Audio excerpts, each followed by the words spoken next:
Okay, we're recording here. And now,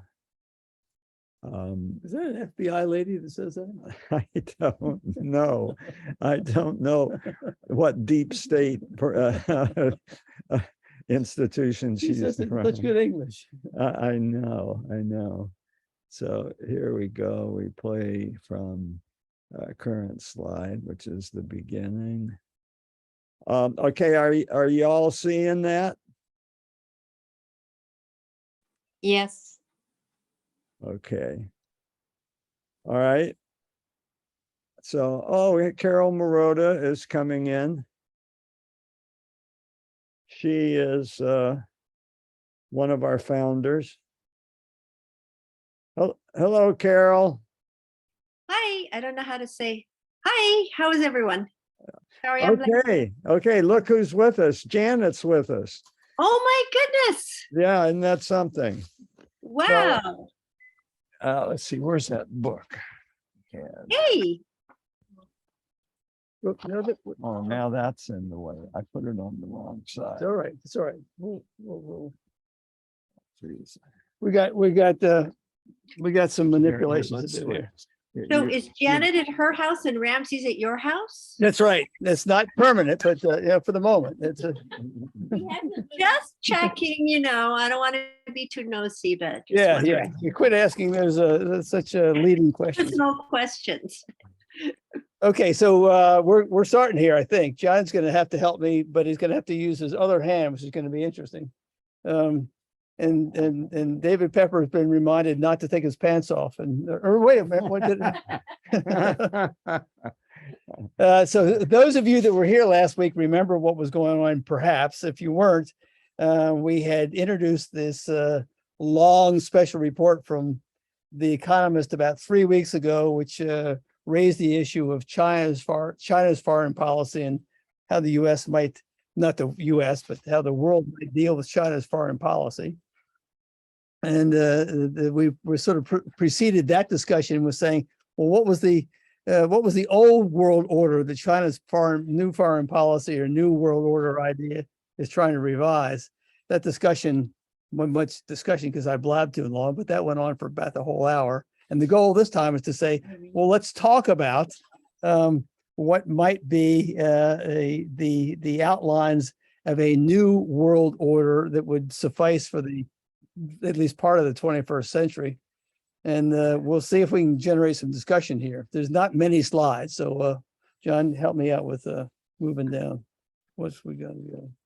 So there's only about 7 slides here. And the hope is that at least 1 or 2 or several of these slides will generate some discussion. This was an article, Rana, for however you pronounce this woman's name. We've seen her on Fareed Zakaria as GPS, and she had a guest editorial in the New York Times in which she was entitled Globalism Failed to Deliver the Economy We Needed. She argued that while there was a new world order that was established after World War II at Bretton Woods and so forth that we reviewed last year and was somewhat valuable for a while, in the end, it didn't produce, just as her title says, the economy that the world more or less needs.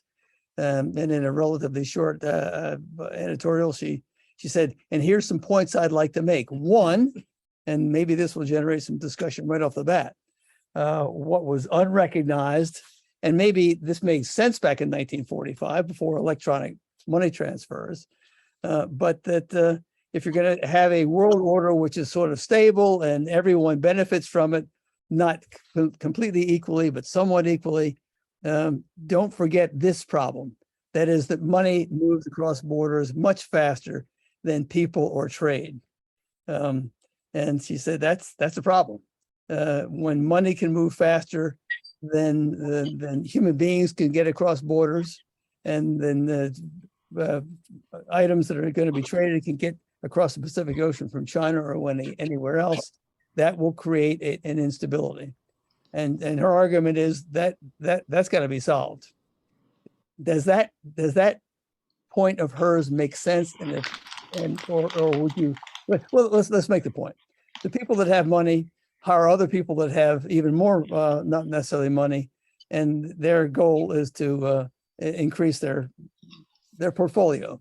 And if you have the ability to move money across the border with the push of a computer, you can outrun other people's slow-moving investment prowess and gain wealth. And she argues that's exactly what's happened, of course, that multinational companies have benefited, investors have benefited, the Chinese state benefited because it could play state capitalism, and that is a problem these days. Any need for elicitation discussion? We've had some pretty rancorous discussions about this in the past. Yeah. So remember, you can blurt out, of course, but we do have the reaction button, the raise hand function, which overcomes the audio lag, and we know that you have a question and want to speak. So feel free to actually, well, let's take 15 seconds. And for those of you that want to play with it and raise your hand, even though you don't mean it, go ahead. 15 seconds, play around. Let's see. Okay, Harold raised his hand. Harold. Yeah, way to go. Harmon's got his hand up. Okay, I unmuted. It says, so So yours my must be- question is, what exactly is the economy we need? Well, that's where we're trying to go. And she's Oh, okay. her argument down the end is we don't know yet. And I think she's rather clever in saying there's no grand unified theory for understanding what's necessary these days. But she would say, here's some things that have to be corrected. That was, remember back in Bretton Woods, the argument was to say, all right, let's start with things that went wrong before World War II to lead up to World War II. Let's try and correct those. One was, for example, no bank of last lending resort for a country like Germany. It was about to go to hell in a handbasket after our stock market and banks failed. And they said if there had been something like the IMF back in 1929, 1932, it's very likely that Germany would not have elected Hitler. Whether that's in fact true or not is another, is questionable. So the IMF is created to say, let's solve that problem. She's saying, here's a problem that will have to be solved. How you solve that is another issue. But does anyone, any questions about why this is a problem? Pepper. I'm just wondering, I mean, the two things that come to mind is careful if you don't know where you're going, because you might just end up there. So when you say we don't know what we need, but I'm wondering also, how is that measured in terms of, is it measured against human suffering? Is it measured against food distribution to the people and the planet as a whole? Is it measured in terms of dollars per GDP?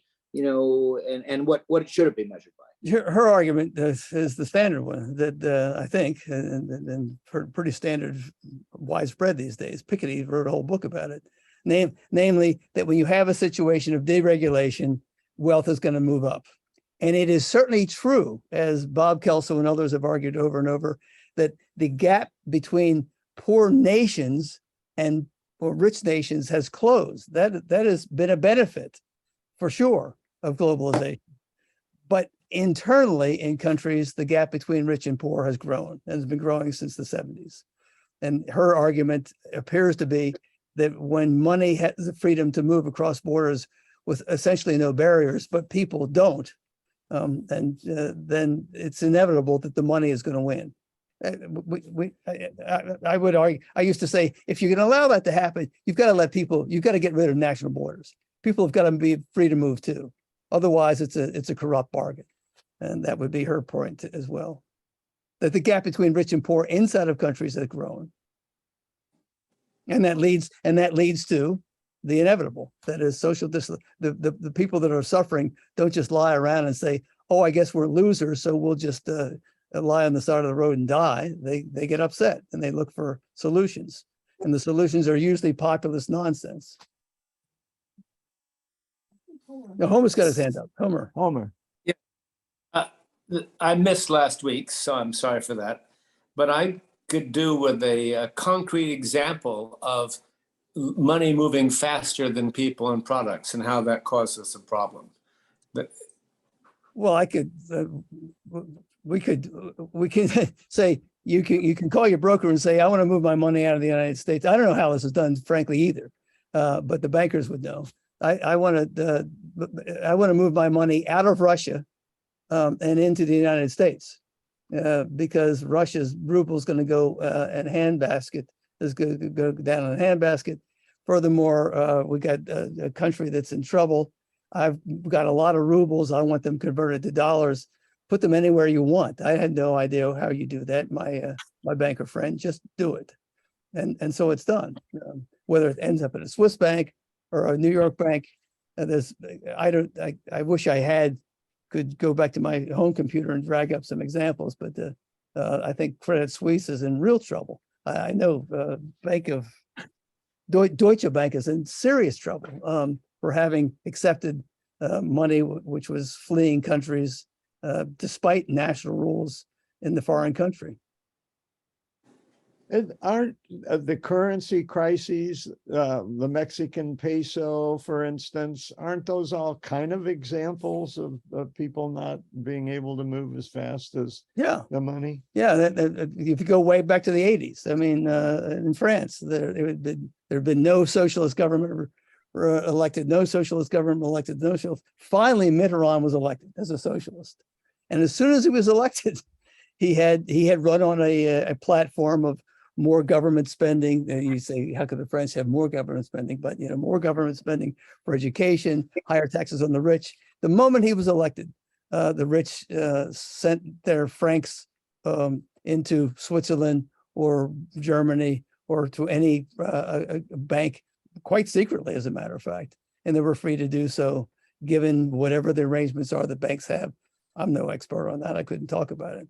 But it happens it's happening as we speak, I'm sure. Also,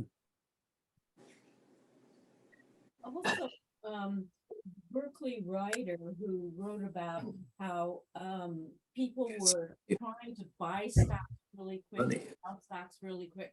It was a matter of seconds. Yeah, Ico was talking about the matter of seconds of people buying stocks. There was it's again an anecdote that I vaguely remember. Some enormous amounts of billions of dollars were spent in Chicago, between Chicago and New York, to increase the speed of electronic transfers back in the 90s or something like that. I mean, you were only talking about microseconds, but the advantage of saying and this is when programmed investment was coming into existence. The advantage of having a microsecond advantage on your competitor on information you had just gathered, maybe not gathered illegally, or maybe gathered illegally, who knows? And if in program trading, where there was multi-billions of dollars programmed to be traded if you just pushed a button, that microsecond of advantage made a big difference. I mean, this is money that could have, the argument was, could have been spent repairing our railroads and making them work better, but instead it was gaining a microsecond advantage between New York and Chicago, and the 1 hour time difference that occurred there. Yeah, this was laid out by Michael Lewis, and he talked about this in detail and exposed a group of investors that were able to tap in to the line in New Jersey before, and those few milliseconds advantage over the information getting from Chicago to New York gave them an advantage in investing, and they made millions and billions. And it was a Canadian, Japanese guy, a Japanese Canadian who figured out what was going on, and Michael Lewis wrote a whole book with him as the hero. Yeah, I'm sorry. Go ahead. No, there's no reason to be sorry. That's the point of stopping here and saying, if this is not making common sense, or you need examples, there seem to be multiple examples out there, to the point that I don't think anyone disagrees this is going on anymore. The question is whether you want to regulate it or not. And if you're going to regulate it, how are you going to regulate it? And this woman's argument is that will be necessary in a new world order that's going to be more universally beneficial to the planet's citizens than to a few. Second paragraph, she argues that trade policy is clearly shifted with NAFTA, with globalization, with allowing China into the World Trade Organization toward the benefit of big companies to the disadvantage of labor, at least labor in relatively rich countries, and to the great disadvantage of the environment as well. And I remember her language was something like, well, we discovered that cheap really isn't cheap. It's a clear market failure. If all you're doing is paying someone a wage, or this is what the cost of, this is all the oil costs or all the natural gas costs or whatever, it's really not factoring in the true cost of that product being sold. That's a classic market failure. And her argument is if cheap oil is not so cheap right now, or cheap anything is going to produce damage to the environment, or child labor or so forth, it's not cheap. There's a real cost out there, and that's got to be rethought through, as well as the fact that there's something very discouraging going on regarding the idea that private information that we share, well, it's not private, that's the point. Private information that we share when we're Googling, when we're Twittering or whatever, is there to be privatized and turned into advertising or profits or manipulation of ideas. That's a scary chunk of abusive human something that's got to be rethought as well. And again, she says, I've got no solutions here. I don't know, but you've got to work this out. So Ico read a book where there was a computer maven who argued that people should be paid for their information. So if Google takes some information about me, I should receive You compensation. said that 10 years ago. Yeah, Jared. Anyway, it doesn't matter. Anyway, he wrote a book, and he was yeah. And then with carbon, something like the carbon tax it has been bandied around forever, but it seems like a slam dunk that you price in the social cost of carbon and the environmental cost, And then let the market price readjust people's spending habits. So the argument goes. yeah.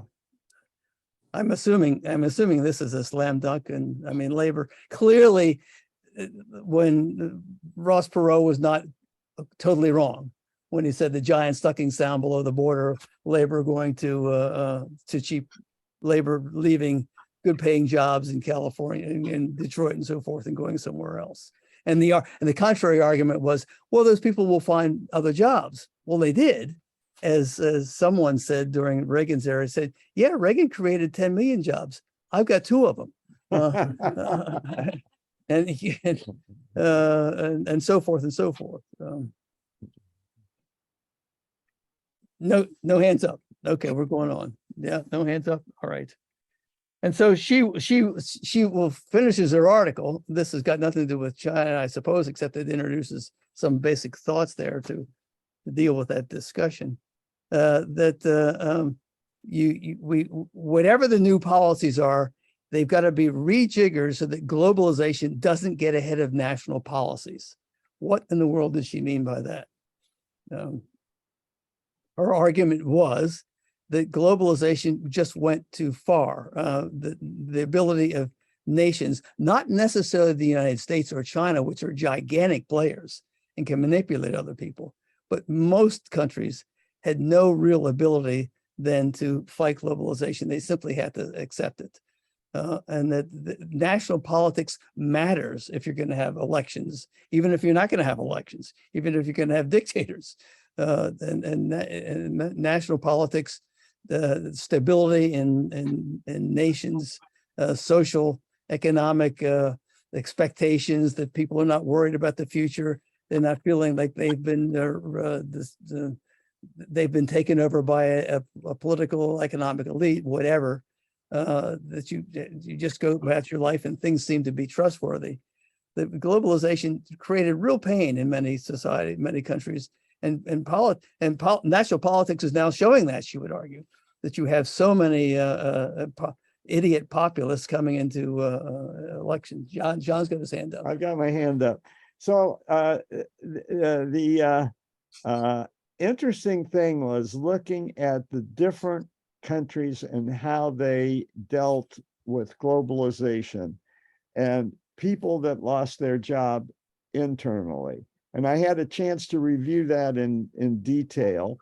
And it turns out that we had an act of Congress, but it wasn't really detailed and thorough. And when you compared it to, say, a place like Denmark, what did they do for someone who lost their job because the industry moved into another country? They spent 6 times as much relocating, retraining, keeping in touch, providing social support for those people than America did.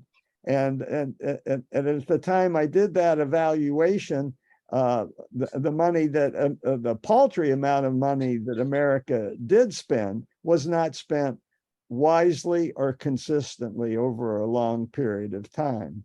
So there is a way to do it, but it requires more social solidarity than we can mount in this country. Well, that gets that last statement, then we come out in this country, gets to Richard Haas's point that before we worry about the global world order, we better worry about ourselves first. Yeah. We're a major problem. But hey, so these two statements in the last paragraph put together are meant to be, here's the balance we need to have. On one hand, globalization is clearly good. It allows poor countries to compete because they have the benefit of some cheaper labor. It allows money to be invested in those countries, yada, yada, yada. But you can't get so far ahead of pushing unregulated globalization that you basically hamstring nations so that they can't do a damn thing about it. And surely global warming makes that the case. So you're just going to suck it up. We're not going to suffer from global warming in the United States that much because we got money to spend our way out of it. But if you're some little island, Coral Island, or in the Pacific Ocean, you're done, and there's nothing you can do about it. But the other side of it says, on the other hand, we can't go so we cannot let national politics become so much more important in our calculation that we allow the protectionism that is seeping in to national dialogue start to take over. And we go right back to the 1930s and then all that idiotic tariff raising, and we're not going to allow you to buy our stuff and blah, blah, blah. We're going to spend all our money to everything's going to be made in the United States. Everything's going to be made in China. You go down that road too, it'll be even worse. So squaring those two goals, one having a globalized economy that doesn't so hamstring nations' own politics. On the other hand, not letting national politics go too far down the road of protectionism, that's a problem. That's exactly the problem that Bretton Woods people tried to solve back in 1945 and did a somewhat decent job about, but haven't done so well about these days. Questions there? Too much blabbing on my part. Homer. Hands up. So I'm interested in the first sentence of the second paragraph. Go ahead. It sounds as if trade policy has a brain of its own. Who's doing the shifting? Who is achieving this better understanding about cheap isn't always cheap, and products can degrade the environment? Someone has to be doing the shifting. Exactly. And what are their motives?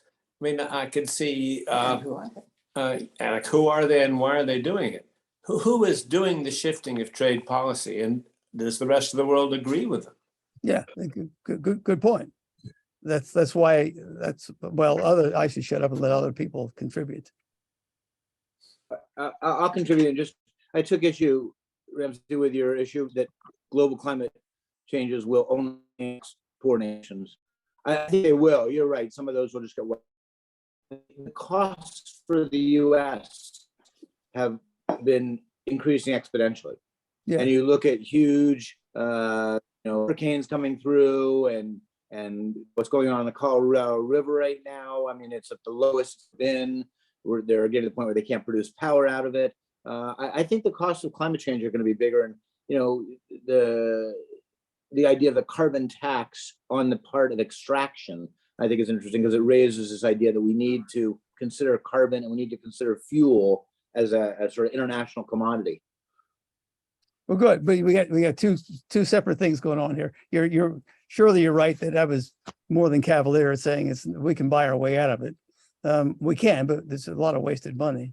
To Homer's point, you're exactly right. The issue is then who's going to make those decisions, which is exactly the issue that the Bretton Woods crowd faced back in 1945 when they were sitting there, 44 when they were sitting in a New Hampshire ski resort, and it's not easy.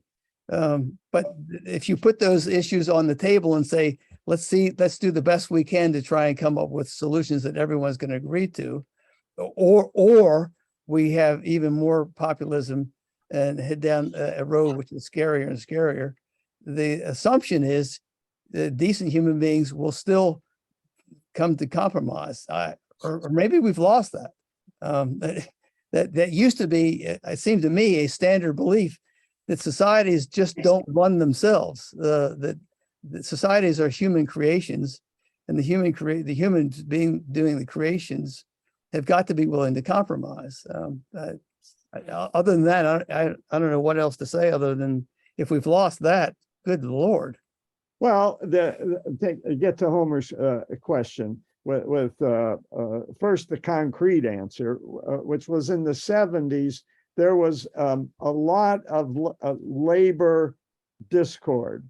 If you'll remember the economy and the inflation in the 70s, and there was a feeling among the corporations that the labor unions were pushing their hand too strongly. And they just, and there's some conspiracy theories around this as well. But at any rate, that was when some decisions were made in the free market to say, if American laborers are going to make these kind of demands, we'll find other laborers. And it turns out that China with Deng Xiaoping was opening up just at the end of the 70s, and that giant sucking sound was not to Mexico, but it was to China.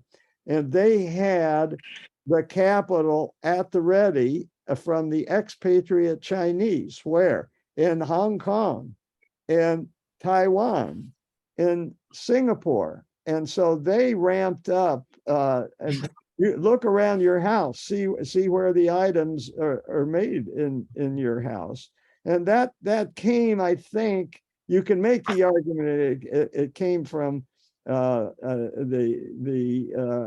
free trade philosophy of allowing markets to work themselves out in the 70s. As I said, there are a lot of conspiracy theories about that, but we don't have to get into that. I think Carmen's point is still good, though, even if you concede that was bad. Those were bad decisions back there. Who's going to make them in the future? And the mere fact that someone can raise that question scares the hell out of me, because one hopes there are still left in each nation a set of decent human beings who are more than willing to compromise and try and sell their own populace, in our case, a very spoiled populace, in my opinion, on the fact that this is necessary Otherwise, we continue going down the road of a neo-fascist government in Italy and blah, blah, blah, blah, blah. Maybe we've passed, and maybe that's not the case. Maybe we need a World War III, an enormous, this time, you know, several billion people to die before we write ourselves into a decent set of moral standards. But so I don't know. It's You're optimistic. no, I think those people are still out there. But I think Richard Haas's point that before the United States can pretend to be a leader in helping to negotiate a new set of world order policies, we better sort out our own problems. Yeah. That Yeah. we've got so much discord here, Britain as well, that maybe the biggest foreign policy issue going right now is United States domestic dysfunction. How about this issue of protectionism? Everyone's on board with that. It's called state capitalism in another term. We always bitch about all this damn state capitalism. The Chinese don't play fair. They subsidize their state-owned enterprises. They put up tariff barriers when they want and so forth. Yeah, I think every one of these articles, all four that we sent out, said, you know, let's be a little honest about that. Every country does that when they're starting out. We surely did it. It was called, and our leader was Alexander Hamilton, as was pointed out by one of the articles. Every state that's behind does protect itself. And there was sort of a tacit agreement at some stage of the game that made sense when countries were poor and trying to catch up. But at some stage in their development, you had to get off the protectionism and move on to being to compete in a fair world market.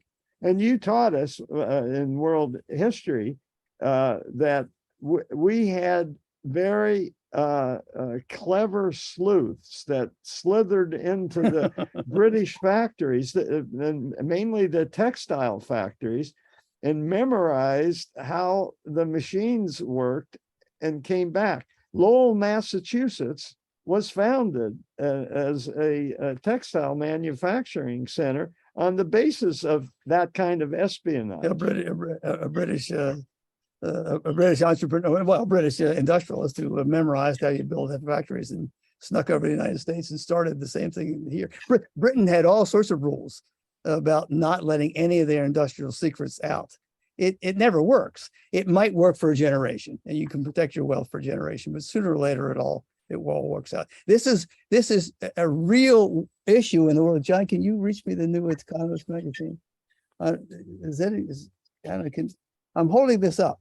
I don't know if anyone can see it. This is the Economist that just came out, and the title is "It's not just the inflation," and the whole article on this, the leading article, is about the Biden trade policies, which are deeply protectionist and scare the hell out of the economists for how far they've gone, and say, yeah, this is not a good sign of where the world is headed if the United States is going to play this game, pretending that China, well, not just pretending that China, but to prove to American citizens that we're going to stand up to China. I'm going to go back. Whether you like him or not, I sometimes like him, sometimes don't. Thomas Friedman, about a week after this legislation, has said, where does this end? I mean, this protectionism that's built into Biden's economic policies. We're gonna pay for government money, paying for 2 or 3 new factories to produce the high-end chips, and blah blah blah. He said, you know, Friedman, this is saying, yeah, where does this end? We know where it ended in 1930s. All this beggar your neighbor stuff, tariff barriers up. You can't buy our logic. We're not going to share. We're ahead now. We're going to be ahead forever. So that there's no such thing as forever. Other countries fight back and get angry. And a point that the Chinese, the article Economist made, was, you know, China does pretty well going out into the world and and finding friends out there that say, you know, we've been angry about this too. And we're willing to, even though we hate much of what you're doing in China, we're willing to be on your side in this argument if the United States is not willing to play fair on things like putting up tariffs when they want, taking the argument to take down tariffs when they want, and so forth. And well, enough. Is everyone aware of this? It's the world is pretty angry at this, and the editor of the Economist, who seems to wake up from bed spouting fully formed essays, was really quite angry on Fareed Zakaria yesterday, saying this is a serious problem, and we are quite worried about it in the non-American world. How protectionist the American economy is sliding toward. It plays well with the electorate, but it's not a good sign of where the world is headed as far as trade policy. Aiko. So the thing is, with Biden putting those restrictions on really sensitive chips and stuff that we think the Chinese will use for the military purposes. You don't think that's right? It probably is right. The issue I think is, do you just do that to, essentially playing to your domestic electorate, or you do that through international negotiations, say, look, we got a problem and you got a problem too. And we have to come up with a solution here that Not just doing it. not just doing the bottom language here in that first slide was national politics, not just playing to national politics over and over again, because your electorate or your non-electorate people that are suffering for whatever reasons are angry, and populism is going crazy. So that is not a way to make the world work better. Bob Kelso. Bob's got his hand up. Guess I'm confused, because it seems to me that number one, we've seen what happens when we try to negotiate these things in the UN, where Russia and China veto things constantly. And it seems like we're trying to learn a little bit from what's happened with Ukraine and Russia, that China has announced it's going to take over Taiwan. Taiwan is the country that makes these the highest level of chips. So we're trying to set us up in advance rather than having it be an emergency at the last second when China invades Taiwan, to have a source for those chips, and to also delay China's military expansionism to try to deter them from attacking Taiwan sooner, rather, and hopefully build up Taiwan's defenses. I don't know, it just seems confusing to one hand argue for this negotiation when we've seen it fail so dramatically recently, and it seems to me they're taking prudent steps. Other responses to Bob, which is a good point. Of course, it's a good point. And I will repeat, this is why this woman who wrote this relatively short thing said, we don't know what the outlines of this are yet. We just know what the problems are. But to repeat, it seemed to me that was the same task that decent, well, let's hope they were decent people, were given when they, after 60 million dead, 50 more million people without homes, the Holocaust, wandering around the tragedy of World War II. They were tasked with that, to say, we've got to come up with a better plan, and there will have to be compromise. But Bob's point is surely right. We're nervous. The world is nervous about China's taking over Taiwan. Well, Bob, I'll go to the end here. This didn't show up so well. This is Richard Haas, the article, The Dangerous Decade, from the foreign policy article that some of you may have read. I mean, he spends an awful lot of time in that article saying, like we've already repeated, above all, the United States has got to get its own act together. We are a dangerous country now because our policies are so extreme.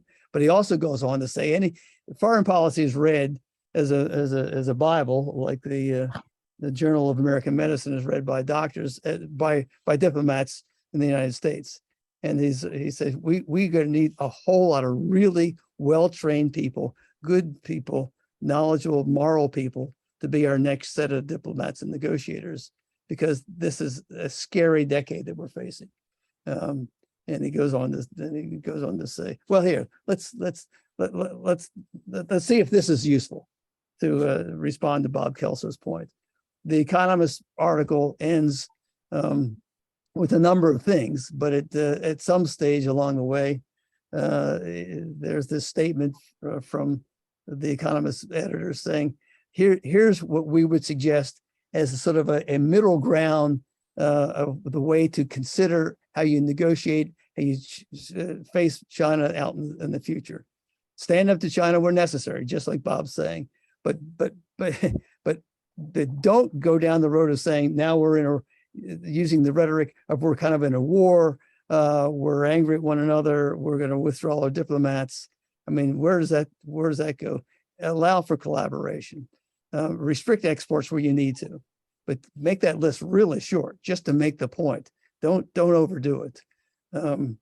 Resist China's global order attempt that I'm not so happy with this third eye, but whatever, to be a more autocratic, friendly world, but avoid the military rhetoric. Welcome Chinese, and instead of the rhetoric that we have that they're all a bunch of spies, we're frightened of all of them. I mean, it seems to me a fairly common sense list of ways you go about imagining what your foreign policy is going to be. And there's this last statement. Of course, it's a hard balance to strike. Things are not good now, but you have to spend your energy doing these kinds of things rather than heating up the rhetoric, because it works in your domestic politics. And it does work in your domestic politics. We're seeing that, we saw it in Brexit, you're seeing it in Italy, you're seeing it in Brazil, blah, blah, blah, blah, blah. Just a comment on Chinese students, a very small comment. This week, in the shadow of Xi Jinping taking power and putting all of his cronies in with no other factions represented, that is being debated by Chinese students abroad. And just like people everywhere, they split into different camps. And there have been debates on American campuses between two separate factions of Chinese students.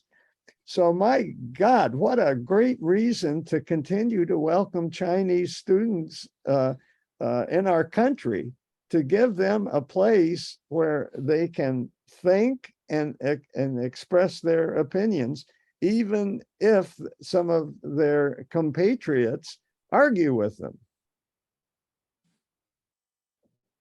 So as usual, there's a lot of stuff bouncing around here, and maybe there's less focus than there ought to be. But I don't know, Bob Kelso, does that get anywhere? This list of the economists suggesting let's find a balance between the two. Of course, you stand up to China, but calm down the rhetoric, for Lord's sake. Now, how you get both political parties to do that at the same time, I will say pessimistically, maybe it takes another human disaster of massive proportions before people wake up and stop this crap that we're going through in our election campaigning these days. The British are the common sense people in Britain are saying, what have we done? This country that was so proud, and now you expect some rich guy with the Indian background to save us. I mean, we've done it to ourselves. It's not that someone else did it to us in this stage. Well, and it's interesting. Charles Koch of the Koch brothers wrote a book recently, and in one chapter, he regrets having funded extreme libertarianism to the extent that he did.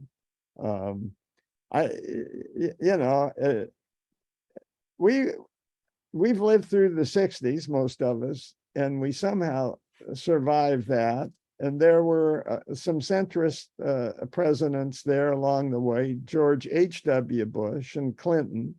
And it kind of came together again.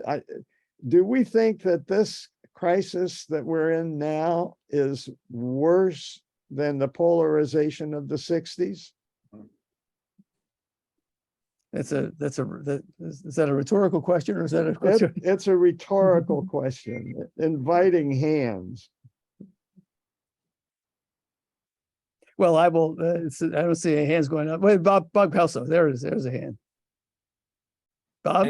I don't know. I mean, I definitely lived through the 60s, and it seems to me that this is deeper, that was mostly, it seemed like in retrospect, one generation battling another generation. This seems much more cataclysmic as far as where the fissures go in society.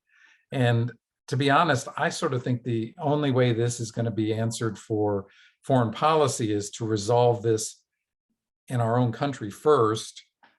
And somebody's going to have to just take the lead when the House and the Senate and the presidency overwhelmingly, so that it isn't back and forth, because I think a lot of this hyperbole comes from these close elections that we have, and I don't think it's really going to get resolved until one side or the other wins decisively and then puts forward and hopefully feels comfortable enough to be generous and to think about cooperating with the rest of the world and not depending on hyperbole to win elections.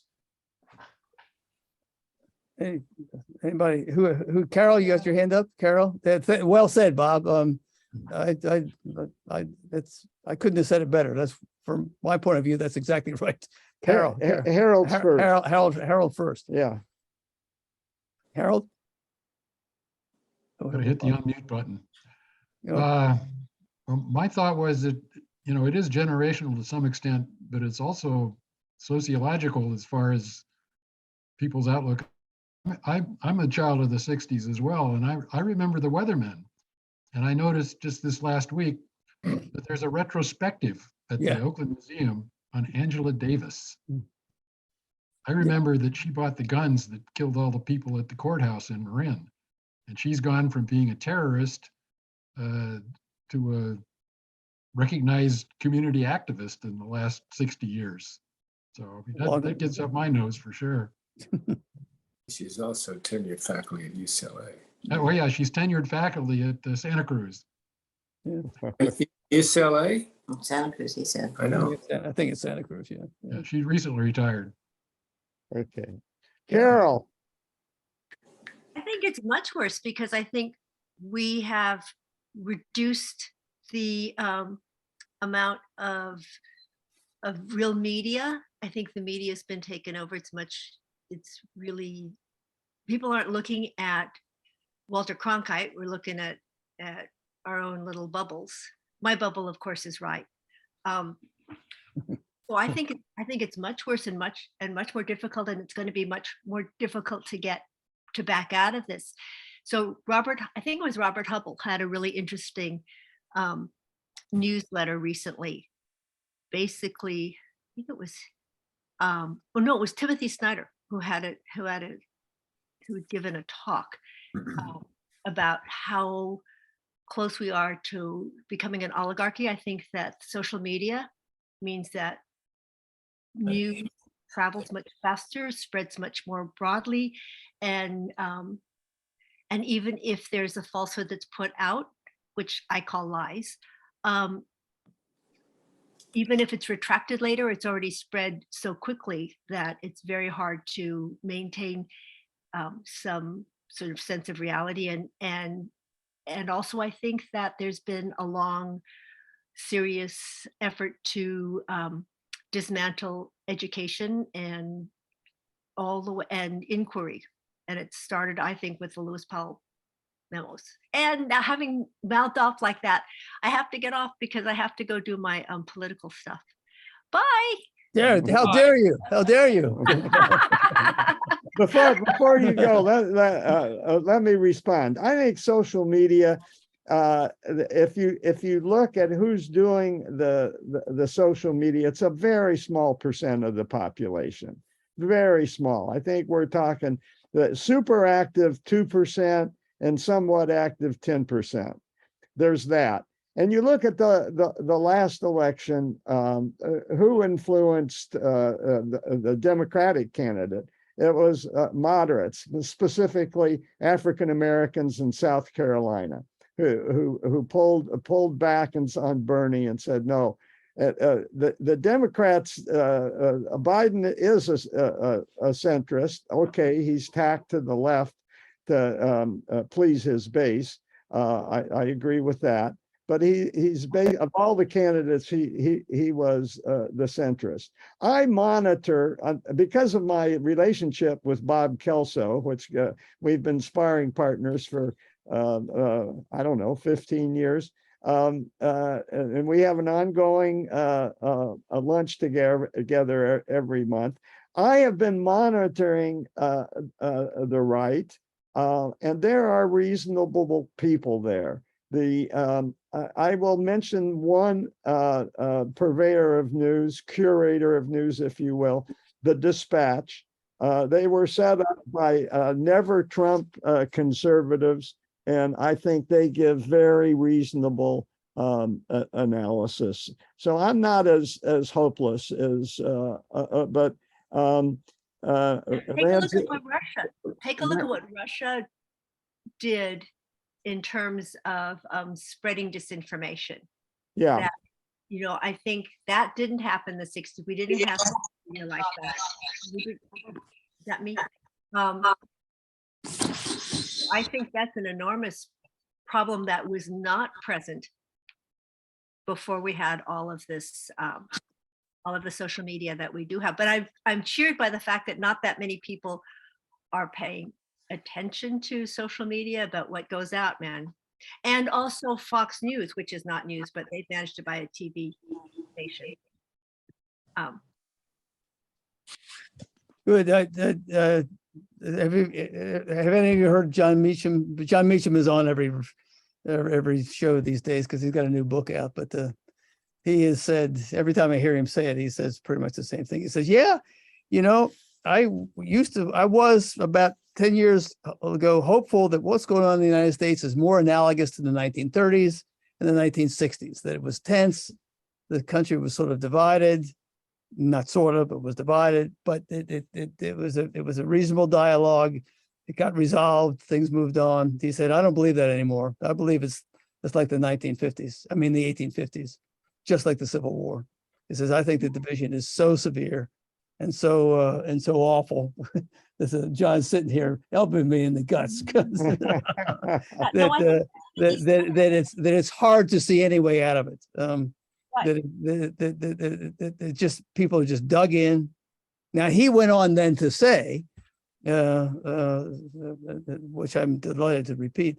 He said you took the Southern aristocrats, and they took the whole notion of human rights. In the United States, it's kind of summarized rather glibly into life, liberty, and property. Well, we say pursuit of happiness, but everyone knows it's property. He said, and they just forgot the other two. All they cared about was property, and they were willing to take the country down the road of protecting their private property, regardless of anything else. And once they went down that road, there was probably no way out except war. Yeah, but didn't our Constitution say that it was the men of property who had rights? Yeah, well, our Constitution, of course, that was back in 1990. No, our Constitution didn't say that. Our Constitution didn't say there was men of property that had rights. Our Constitution says nothing about who gets to vote and not. That was state government. I mean, they believed in that because the same people that wrote the Constitution controlled state governments too. But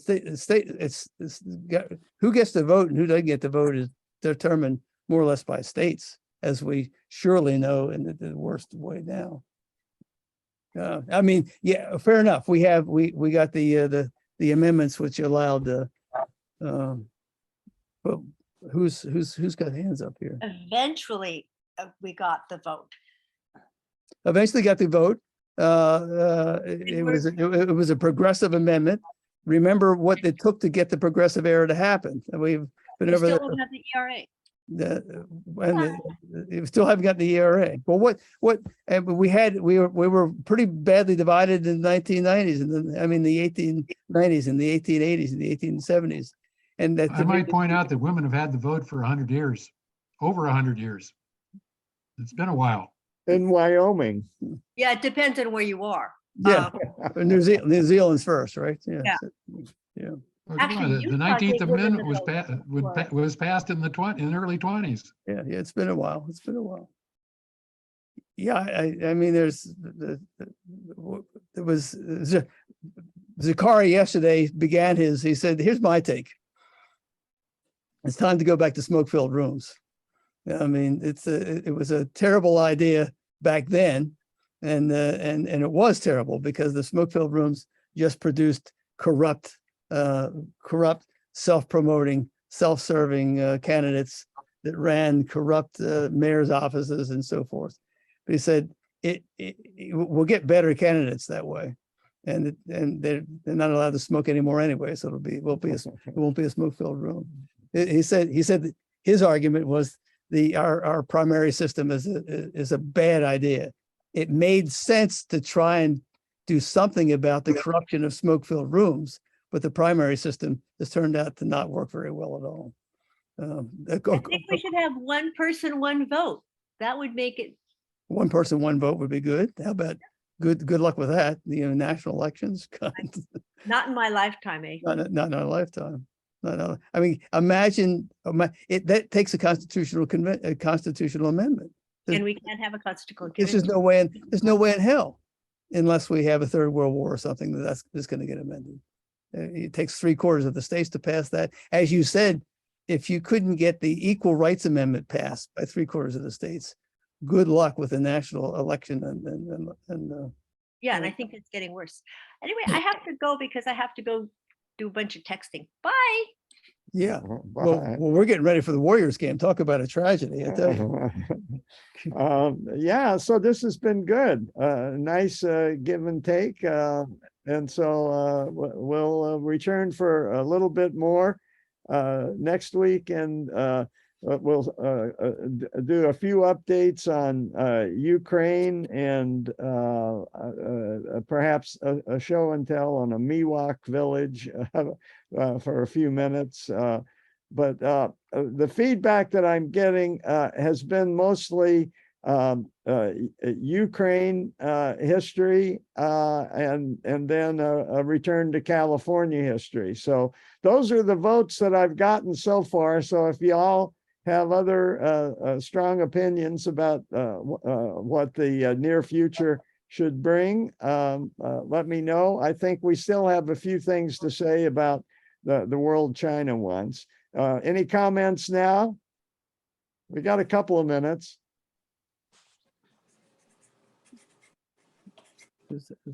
Rod, Robert.